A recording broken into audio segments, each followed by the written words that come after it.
Welcome into the San Francisco 49ers Report by Chat Sports. Chase Sr. here with you. And as always, no matter where you are, how you're tuned in, I greatly appreciate you for making today's show a part of your day.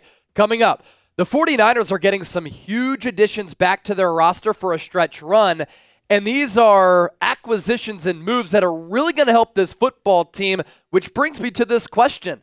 Are the 49ers going to make a move during Tuesday's NFL trade deadline? Do they even need to make a move at the NFL trade deadline? Loaded show coming your way. Continue to hang out here with me over the next several minutes. Before we dive in, be sure to join us live right here on the 49ers Report. On Thursday, we will be going live for our weekly live show. If you're new to the show, we go live every Thursday, 5:30 p.m. Eastern, 2:30 p.m. Pacific. Hit that subscribe button for daily and year-round coverage of the Niners. And be sure to hit that bell icon, turn on your notifications, and hit all. Therefore, anytime we push out a video like this, anytime we do our weekly live show, anytime we go live for a watch party, you'll be notified.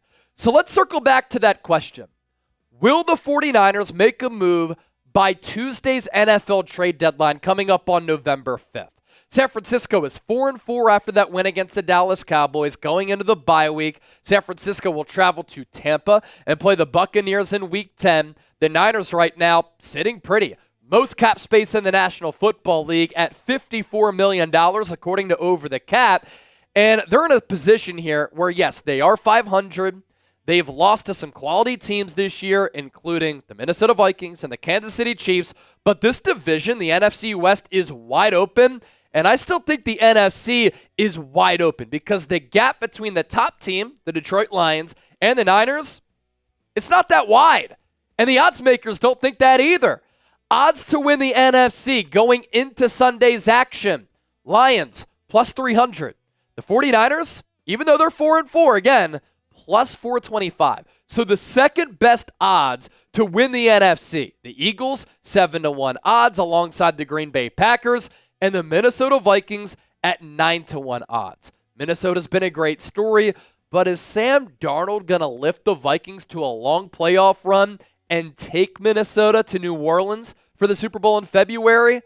I don't think so. And so I do think that San Francisco is in this grouping of the top teams in the NFC. I will also say, look out for the Rams, starting to play well, and they're starting to get a lot healthier. The 49ers do have a history of making trades at the NFL trade deadline. Emmanuel Sanders in 2019, Jordan Willis in 2020, Charles Omenihu in 2021, Christian McCaffrey in 2022, and Chase Young in 2023. And you think about these moves on the screen here, a combination of star-level players, Christian McCaffrey, Chase Young bordering on that, even though he didn't end up being a star for San Francisco. Moves on the periphery like Jordan Willis and Charles Omenihu, and a move that needed to be made because you had a wide receiver in Deebo Samuel who was a rookie back in 2019. You were the best team in the NFC. You needed depth at that wide receiver spot, and so San Francisco traded for Emmanuel Sanders, and he ended up playing a pretty key role. But if the 49ers don't make a move here, they are getting some marquee players back who can really move the needle. And if you think about the returns of these players who we're about to talk about, San Francisco can stand pat, and it's still almost like they're acquiring new pieces and making trade acquisitions. Christian McCaffrey, expected to come back against the Buccaneers in Week 10. He was the Offensive Player of the Year last year, and since the Niners brought him in via a trade with Carolina 2 years ago, he's been the most valuable skill position player in the NFL. Talanoa Hufanga, torn ligaments in his wrist. He's expected to come back over the next few weeks as well and play with a cast. Dre Greenlaw last year played at an all-pro level, and if you want to talk about moves on the periphery, Yetur Gross-Matos. You are thin along the defensive line at defensive end and defensive tackle. He has positional versatility, and he can play both of those positions. Of course, who's the man making the moves and pulling the trigger or deciding to not pull the trigger? It's John Lynch alongside Kyle Shanahan. Here's what John Lynch had to say about San Francisco making a trade. You're always calling and receiving calls we're not where we want to be. We're 4-4, but we've got a lot in front of us. One thing this team has shown the ability to do under Kyle is to get better throughout the season and play our best ball when it matters most. So with that, we naturally pop up today's poll question, which serves as a natural segue. Do the Niners need to make a trade? Let your voices be heard down in the comment section. N for need, D for don't need. Let me know right now down in the comment section.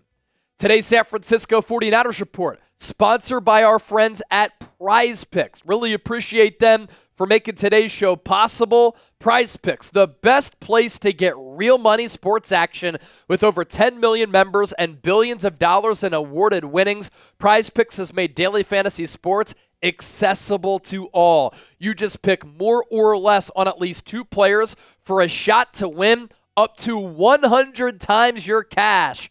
Run your game all season long on PrizePicks, the best way to get action on sports in over 30 states, including California, Florida, Georgia, and Texas. It's the only real money daily fantasy sports platform with an injury insurance policy, so your lineups stay in play even if one of your players gets injured. If your player leaves in the first half and doesn't return, PrizePicks keeps your lineup alive.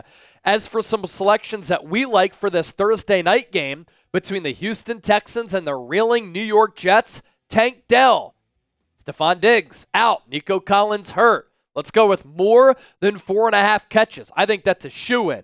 Garrett Wilson, more than 63.5 receiving yards. And then Kai Fairbairn, more than 1.5 field goals made. Get $50 when you play $5. PrizePicks.com/CLNS. It's daily fantasy sports made easy. Run your game with PrizePicks. San Francisco, about to get some key reinforcements on both sides of the ball because players are returning from their respective injuries. What can these players add? Christian McCaffrey, best running back in the NFL when he's healthy. Talanoa Hufanga, he was a first-team All-Pro back in 2022, but he's been injured the last 2 years. Dre Greenlaw and Fred Warner, they formed to be one of the top linebacking duos in the National Football League. And Yetur Gross-Matos, a really good athlete, positional versatility, could play along the interior at that defensive end spot. These are 4 really important players to the Niners operation who are going to help lift this ball club for hopefully what we imagine could be a stretch run for San Francisco. First, this is how Christian McCaffrey can help out the Niners. He's one of the NFL's top skill players. He can hurt you and the opposing defense running the ball, catching the ball. We have seen how San Francisco has missed him and has struggled mightily inside the red zone. They're ranked 28th as far as their red zone scoring percentage. Defenses have to account for Christian McCaffrey, number 23, whenever and wherever he is on the field. He opens up opportunities for others because the attention goes to him.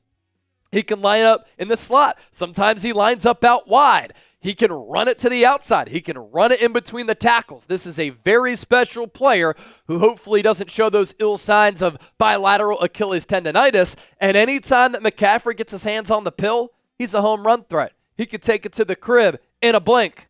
How Talanoa Hufanga can help out San Francisco. This is an all-pro player on your defense. The Niners do try to hide him because he's not always good as that center field deep solo safety. But while that's a minus and a negative, the plus with him, he's versatile and he could play all across the yard. We've also seen since he was drafted out of USC, time and time again, he has a knack for making some really big-time plays, which can change the course of a ball game. He has physicality. He has instincts. He can diagnose plays. He's very smart, plays with feel, plays with speed, plays with swagger, and he gives you much-needed depth at the safety position. Now, I don't think that you want to take Malik Mustafa and Jair Brown off the field all that much, but what if they can play safety and Hufanga can play a little bit of hybrid linebacker? Or when they need to rest and get a little bit of a breather, don't call it Anthony Richardson, then you could put Hufanga on the field. How Dre Greenlaw can help this team? When Dre Greenlaw and Fred Warner were playing last year, and this has really been the case over the last couple of years as Greenlaw has ascended, it's the best linebacking tandem in the NFL. And it's an old school linebacking tandem where they both are not afraid to hit you and say goodnight. Dre Greenlaw is also the enforcer on this defense for a reason. We saw how much the Niners missed him after he went out in the Super Bowl when he was flying around and forced Patrick Mahomes to go to the sideline and say, we need to match their physicality because we're not doing that right now. With Greenlaw out, the 49ers linebackers outside of Fred Warner, who's having a Defensive Player of the Year, all-pro level campaign, have struggled badly. Devondre Campbell is not good when having to drop back against the pass. Greenlaw also gives you speed, physicality, and instincts, and his impact, profound. And it's been noticeable both in the Super Bowl back in February and all throughout this year. Here's what Kyle Shanahan had to say about the looming return of Greenlaw, who suffered a torn Achilles in just a tragic way, going onto the field after a punt back in February at Allegiant Stadium.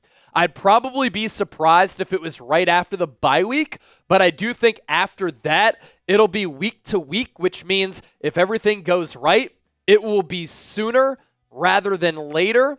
And whatever that diagnosis is, obviously the Niners are going to play this day by day, week by week. But this is great, great, great news for San Francisco because of how he can help you around the line of scrimmage at that second level, stopping the run, stopping the pass, plugging some gaps, and just the injection of confidence, swagger, and high-level playmaking that he gives this Niners team.